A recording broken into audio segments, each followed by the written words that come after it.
Assalamualaikum warahmatullahi wabarakatuh. Saya atas nama Andi Ahmad Rizal, program studi Ekonomi Syariah 2. Di sini saya akan menjelaskan tentang ulumul hadis. Menurut saya, ulumul hadis ialah ilmu yang mempelajari tentang segala perbuatan, perkataan, takrir atau sifat yang disandarkan kepada Nabiullah Shallallahu Alaihi Wasallam, yang dimana pengertian ulumul hadis sendiri itu ialah ilmu-ilmu yang membahas atau berkaitan dengan segala perbuatan Nabiullah Shallallahu Alaihi Wasallam. Selanjutnya di sini saya akan membahas apa-apa saja yang dibahas di dalam ulumul hadis. Yang dibahas di dalam ulumul hadis yang pertama ialah pengertian. Di dalam pengertian sendiri terdapat dua macam, yakni hadis riwayat dan hadis dirayah. Yang selanjutnya ialah sejarah perkembangan hadis. Dan berikutnya cabang-cabang ilmu hadis. Di dalam cabang-cabang ilmu hadis terdapat 9 cabang. Yang pertama ialah ilmu rijalul hadis. Yang kedua ilmu tarik rijal al-hadis. Yang ketiga ilmu al-jarh wa al-tadil. Yang keempat ilmu mukhtalif al-hadis. Yang kelima ilmu ilailil hadis. Yang keenam ilmu garibul hadis. Yang ketujuh ilmu nasik dan mansuk hadis. Yang kedelapan asbab urud al-hadis. Yang kesembilan ilmu mustahad hadis. Selanjutnya, kenapa kita harus pentingnya mempelajari ilmu hadis? Kenapa penting mempelajari ilmu hadis? Penjelasannya ialah hadis merupakan sumber kedua dalam pengambilan hukum setelah Al-Quran. Secara bahasa, hadis berarti khabar, yaitu berita atau peristiwa. Hadis adalah sesuatu yang disandarkan kepada Rasulullah Shallallahu Alaihi Wasallam, baik dalam perkataan, perbuatan ataupun takrir. Selanjutnya, bedanya hadis dengan sunnah.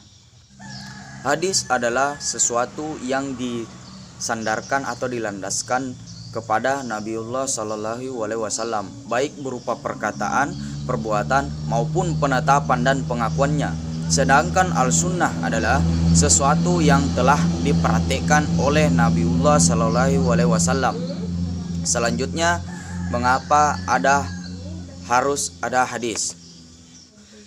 Yaitu karena Al-Quran saja tidak cukup menjelaskan semua kemauan Allah Subhanahu wa Ta'ala, sebab Al-Quran itu sangat terbatas jumlahnya, padahal akan dihafal oleh banyak orang dan membacanya merupakan ibadah.